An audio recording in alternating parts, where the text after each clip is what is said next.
यो कारण के हो भनेपछि यहाँ पुल नभएर यदि पुल भइदिएको भए मेरो धुवा मर्ने थिएन र आफ्नै दाइ हो नारायण बुढाको चाहिँ आफ्नै दाइ मर्ने थिएन त्यो तपाईँको दाइ नारायण बुवा पनि त्यसरी बित्नुभयो, छोरा पनि त्यसरी बित्नुभयो। म त सानोमै बित्नु भयो मेरो ड्याडीले बहुत दुःख पाएको। म के भन्न चाहन्छु कि त्यस्तो कहिले नहोस् यो ठाउँमा, यो ठाउँको जनताहरूले यतिको पीडित हुन नपरोस्, यहाँ पुल बनोस्, यो कुराहरू नेपाल पुरै हरेक ठाउँमा पुगोस्, यहाँको पीडालाई बुझेर यहाँ पुल बनोस् भन्न चाहन्छु म।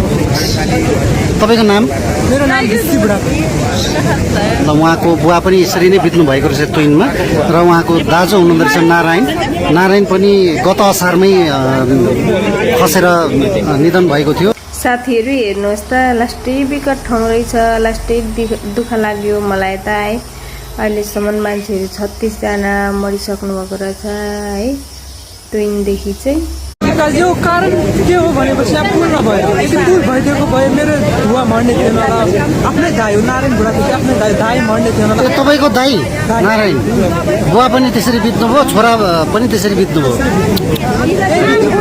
म त सानोमै बित्नु भयो मेरो ड्याडीले बहुत दुःख पाएको। म के भन्न चाहन्छु कि त्यस्तो कहिले नहोस् यो ठाउँमा, यो ठाउँको जनताहरूले यतिको पीडित हुन नपरोस्, यहाँ पुल बनोस्, यो कुराहरू नेपाल पुरै हरेक ठाउँमा पुगोस्, यहाँको पीडालाई बुझेर यहाँ पुल बनोस् भन्न चाहन्छु म। तपाईँको नाम? मेरो नाम ऋषि बुढा। ल उहाँको बुवा पनि यसरी नै बित्नु भएको रहेछ ट्विनमा, र उहाँको दाजु हुनुहुँदो रहेछ नारायण। नारायण पनि गत असारमै खसेर निधन भएको थियो। साथीहरू हेर्नुहोस् त, लास्टै विकट ठाउँ रहेछ, लास्टै दुःख लाग्यो मलाई त है।